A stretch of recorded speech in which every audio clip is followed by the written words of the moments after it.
नमस्कार. श्री स्वामी समर्थ. शोध अस्तित्वाचा या आपल्या चॅनलमध्ये तुमचे सगळ्यांचे स्वागत करते. तुमच्या सगळ्या इच्छा स्वामी महाराजांच्या कृपेने पूर्ण होत हीच स्वामी चरणी प्रार्थना करते आणि आजच्या व्हिडिओला सुरुवात करते.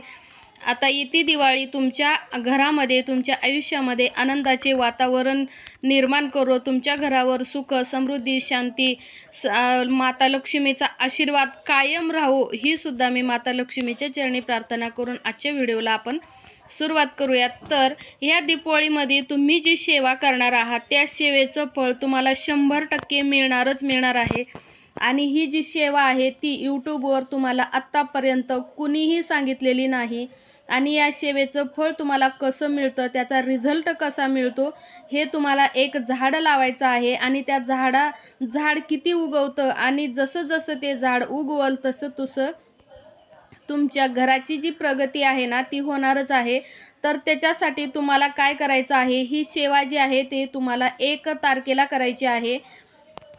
1 नोव्हेंबरला ही सेवा तुम्हाला करायची आहे. म्हणजे दिवाळीच्या दिवशी, लक्ष्मीपूजनच्या दिवशी संध्याकाळी किंवा सकाळी तुम्ही ज्या वेळेस लक्ष्मीपूजन करता त्यावेळेस तुम्हाला ही सेवा करायची आहे. त्याच्यासाठी तुम्हाला एखादा स्टीलचा डब्बा लागणार आहे किंवा एखादी प्लेट लागणार आहे. आणि त्याच्यानंतर तुम्हाला तुमच्या घरामध्ये श्रीयंत्र असेल तर त्याच्यावर सुद्धा कुंकुमार्चन करायचं आहे. श्रीयंत्र जर नसेल तर तुम्ही आपलं कुलदेवीच्या टाकावर, लक्ष्मीच्या मूर्तीवर कधीही तुम्ही कुंकुमार्चन करू शकता. तर हे श्रीयंत्र आहे, एका ताईचं आहे आणि ह्याच्यावरती मी जास्त नाही पण 11 वेळेस कुंकुमार्चन केलेलं आहे. आणि हे आता पार्सल करायचं आहे. तर छान क्वालिटीचे, एकदम भरीव, सुंदर, कोरीव असे श्रीयंत्रसुद्धा आपल्याकडे आहेत. रुद्रयंत्रसुद्धा आहे, महामृत्युंजय यंत्रसुद्धा आपल्याकडं अवेलेबल आहेत. तर आता आपण व्हिडिओकडे वळूयात. तर बघा, लक्ष्मीपूजनच्या दिवशी तुम्ही एक पितळेची ताट घ्यायची आहे आणि त्याच्यामध्ये तुम्हाला 6 गोमती कवडी घ्यायची आहेत. त्या प्लेटमध्ये अगोदर हळदी कुंकू व्हायचं आहे आणि त्याच्यानंतर तुम्हाला त्याच्यामध्ये 6 गोमती चक्र घ्यायचे आहेत. 6 काळ्या वर छोटे छोटे डॉट राहतात त्या 6 कवड्या घ्यायच्या आहेत. 6 कमळगट्ट्याचे मणी घ्यायचे आहेत. आणि तो 1-2 चमचे तुम्हाला अख्खे धने घ्यायचे आहेत. धने तुटलेले किंवा खराब असलेले घेऊ नयेत, धने घ्यायचे आहेत. त्याच्यानंतर काळसर रंगाच्या ज्या कवड्या राहतात त्या कवड्या, कमळगट्ट्याचे मणी आणि काळी हळद, ही तुम्हाला इतक्या वस्तू लागणार आहेत. खूप प्रभावशाली सेवा आहे. घरामध्ये कसलेही प्रकारची दरिद्रता असेल तर ती नाहीशी होते. घरात लक्ष्मीचा अखंड वास राहतो. कुठून ना कुठून तुमच्याकडं कायम घरामध्ये लक्ष्मी येत राहील आणि तुमच्या घराची भरभराट ही होत राहील. तर बघा, ह्या ज्या कवड्या आहेत ते लक्ष्मी मातेला अत्यंत प्रिय आहेत. तर या लक्ष्मीकारक कवड्या, ह्याच कवड्या तुम्हाला घ्यायच्या आहेत, दुसऱ्या कवड्या चालणार नाहीत. त्याच्यानंतर तुम्हाला काळी हळद घ्यायची आहे. ह्याच्यामध्ये काळ्या हळदीचा जास्त प्रमाणामध्ये आपल्याला फायदा होणार आहे. तर तुम्हाला काळी हळद घ्यायची आहे. ती हळद, हे बघा, अशा प्रकारची हळद आहे आणि ती तुम्हाला ओली हळद घ्यायची आहे. जर तुमच्याकडं नसेल तर तुम्ही मग वाळलेली सुद्धा हळद घेऊ शकता. ती पूजा साहित्याच्या दुकानामध्ये मिळते. तरी जास्तीत जास्त तुम्ही ओली हळद घेण्याचा प्रयत्न करा. तुम्हाला बघा 1 ते 1.5 महिन्यामध्येच तुम्हाला इतका ह्याचा छान रिझल्ट येईल. ह्याच्यावरनं तुम्हाला ही हळद ज्या वेळेस तुम्ही कुंडीमध्ये लावणार आहात, ज्या घरामध्ये भरभराट होणार असते त्या घरामध्ये ही हळद तुम्ही कुठेही ठेवा, ती उगवल्याशिवाय राहत नाही. तर बघा, इथं हळदीला सुद्धा एकदम छोटे छोटे कोंब आलेले आहेत. मी किती 8-10 दिवस झाले हळद आणून ठेवलेली होती घरात. तर बघा इथं कसे कोंब आलेले आहेत. आणि जर आपल्या घरामध्ये काही निगेटिव्हिटी असेल किंवा कोणाची नजर आपल्या घरावर सतत वाईट असेल, एखादा माणूस येऊन आपल्या घरामध्ये निगेटिव्हिटी पसरवत असेल, तर ही हळद सुद्धा उगवणार नाही. ही हळद जी आहे लावल्या ठिकाणी खराब होईल. तर तुम्हाला याचा अनुभव घ्यायचा आहे. तुमचं चांगलं होणार आहे की तुम्ही आहे तिथंच राहणार आहात, हे जर तुम्हाला खरंच बघायचं असेल तर तुम्ही हा उपाय एकदा नक्की करून बघावा, ही माझी विनंती आहे. तर या हळदीचा तुम्हाला खूप प्रमाणामध्ये फायदा होणार आहे. तर तुम्ही असे अख्खे धने घ्यायचे आणि 6 हळदीचे कोंब घ्यायचे आहेत. जी ओली हळद आहे ना त्याचे आपल्याला हे बघा अशा प्रकारे 6 घ्यायचे आहेत. लहान लहान असले तरीसुद्धा चालतील, पण प्रत्येक वस्तू ही 6च लागणार आहे. माझ्याकडं आत्ता ही कमळगट्ट्याची मणी नाही आहे, त्याच्यामुळं मी ती घेतलेली नाहीत. तर तुम्हाला कमळगट्ट्याची मणीसुद्धा घ्यायची आहेत. तर हे सगळे एका डिशमध्ये काढून घ्यायचं आहे. त्याच्यानंतर तुम्हाला त्याच्यावरती हळदी कुंकू व्हायचं आहे, फूल व्हायचं आहे, अगरबत्ती ओवाळायची आहे आणि तिथंच बाजूला ज्या ठिकाणी तुम्ही लक्ष्मीपूजन करणार आहात, लक्ष्मीची मूर्ती मांडल्यानंतर तुम्हाला एक स्वस्तिक काढायचं आहे तांदळाचं आणि त्याच्यावरती तुम्हाला एक मोठी पंती ठेवायची आहे. मोठी पंती ठेवून त्याच्यामध्ये तुम्हाला तूप घालायचं आहे आणि तुम्हाला उजव्या नाकानं असं जोरात श्वास घ्यायचा आहे आणि 10 दिशांनी माझ्या घरामध्ये पैसा येऊ दे, आरोग्य, सुख, शांती, समृद्धी, ऐश्वर्य सगळं मला लाभू दे असं म्हणून तुम्हाला तो दिवा प्रज्वलित करायचा आहे. तो दिवा किती तास चालतो हे सुद्धा तुम्हाला लक्षात ठेवायचं आहे. जितकी शक्य असेल तितकी मोठी पंती घ्या. अगदी पावशेर तूप जरी बसलं तरीसुद्धा चालेल. कमीत कमी 5 तास तरी हा तुम्हाला तुपाचा दिवा लावायचा आहे आणि ज्या वेळेस तुम्ही तुपाचा दिवा 5 तास 6 तास जितकं जास्त वेळ चालेल तितकं तुमच्या घराची भरभराट ही होणार आहे.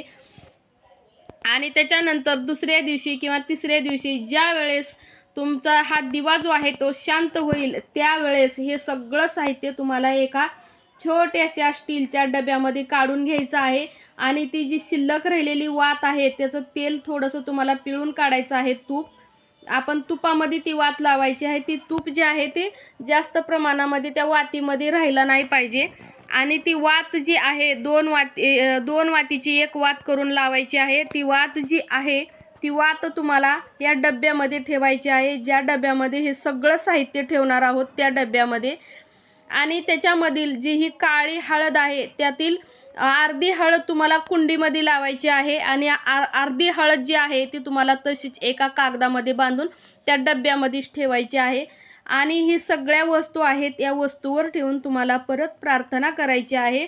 माझ्या घरामध्ये सुख, शांती, समृद्धी, ऐश्वर्य, आरोग्य नांदू दे. माझ्या घरातील प्रत्येक माणूस सुखी, समाधानी, रोगमुक्त राहू दे. माझ्या घरात लक्ष्मीचा अखंड वास राहू दे. घरावर तुझी पूर्ण कृपा राहू दे. लक्ष्मी माते, जितकी शक्य असेल तितकी तुझी मी सेवा करते. माझ्या घराची तू भरभराट कर. असं तुम्हाला जितकं शक्य असेल तितकं तुम्हाला त्या दिवशी एकदम कळकळीनं बोलायचं आहे, आनंदी. कारण त्यावेळेस लक्ष्मी माता जी आहे ती आपल्या घरामध्ये वास्तव्यास असते. तर तुम्हाला ही प्रार्थना आपल्या लक्ष्मी मातेला करायची आहे. केल्यानंतर हे सगळं साहित्य तुम्हाला त्या डब्बा घ्यायचा आहे एखादा स्टीलचा, त्याच्यात भरून ठेवायचा आहे आणि 2 किंवा 3 जी काळी हळद आहेत ते तुम्हाला कुंडीमध्ये लावायचं आहेत. मी तुम्हाला पुढं दाखवलेलंच आहे कुंडीमध्ये लावल्यानंतर ती कसे आपली भरभराट होते. जसं जसं ते झाड वाढल तसं तसं तुमच्या घराची प्रगती निश्चित होते. काळ्या हळदीचं झाड हे आपल्या घरामध्ये असायलाच हवं. त्याच्याहून आपल्याला समजतं आणि कुठून ना कुठून नक्की बघा कशाही प्रकारे आपल्या घराकडे लक्ष्मी माता जी आहे ते आकर्षित होत असते. आणि त्याच्यानंतर ज्यावेळेस तुम्ही डब्यामध्ये ही सगळं साहित्य भरून ठेवणार आहात तर तो डब्बा जे आहे तो आपल्याला जितके तुम्हाला शक्य असेल तितके दिवस तुम्हाला तो डब्बा देवघरामध्ये ठेवायचा आहे किंवा देवघराच्या वरती जागा असेल तर तिथं ठेवायचं आहे. आणि रोज देवपूजा झाल्यानंतर मासिक पाळी सुतक आलं गावाला गेलं तर ते दिवस सोडून द्यायचे आहेत. आणि ज्यावेळेस देवपूजा झाली त्यावेळेस तो डबा उघडायचा, त्याचं झाकण काढायचं आणि अगरबत्तीनं आपल्याला धुरी द्यायची आहे त्या सगळ्या साहित्याला आणि लक्ष्मी मातेला प्रार्थना करायची आहे. माझ्या घरावर तुझं निरंतर वास राहू दे. माझ्या घरावर तुझी अखंड कृपा राहू दे. 10 दिशांनी माझ्या घरामध्ये सुख, समृद्धी, समाधान, पैसा, धन दौलत सगळं येऊ दे. असं तुम्हाला रोज कंटिन्यू जितकी दिवस शक्य असेल तितकी दिवस तुम्हाला प्रार्थना करायची आहे. परत झाकण लावायचं, परत ठेवायचं, परत दुसऱ्या दिवशी असं तुम्हाला काढायचं आहे. तुम्ही महिना करा, 2 महिने करा, 4 महिने करा, जितके दिवस शक्य असेल तितके दिवस तुम्ही प्रार्थना करू शकता. आणि त्याच्यानंतर बघा हे माझ्याकडे हे काळ्या हळदीचं झाड आहे. असं नाही की मी कुठलाही एक व्हिडिओ उचलते आणि तुमच्यापर्यंत पोहोचवते, तर असं नाही. मी सुद्धा अगोदर उपाय करते, त्याचा रिझल्ट घेते आणि मगच ते जो उपाय करते किंवा मी काय जे करल ते तुमच्यापर्यंत पोहोचवण्याचा प्रयत्न करते. ज्यावेळेस मला छान रिझल्ट येईल त्यावेळेसच. तर हा बघा, मी इथं काळ्या हळदीचं एक छोटं रोप लावलेलं आहे आणि एक मोठं रोप लावलेलं आहे. तर खूप छान ह्याचा रिझल्ट आहे. घरामध्ये सुद्धा खूप सुंदर वातावरण आहे आणि एकदम पैसा पाण्याचं म्हणाल तर त्याची काही काळजी नसावी असं ह्याचं आहे. कुठून ना कुठून कशाही प्रकारे पैसा आपल्या घराकडे आकर्षित होत राहतो. लक्ष्मी माता आपल्याकडे खेचली जाते. असा लक्ष्मी माता जी आहे ती आपल्या घराकडे आकर्षित होत असते आणि आपल्या घराची भरभराट होते. कधीही आपल्याला पैशाची कमी पडणार नाही. घरामध्ये आरोग्यदायी वातावरण राहील. तर असा हा उपाय तुम्हाला करून बघायचा आहे.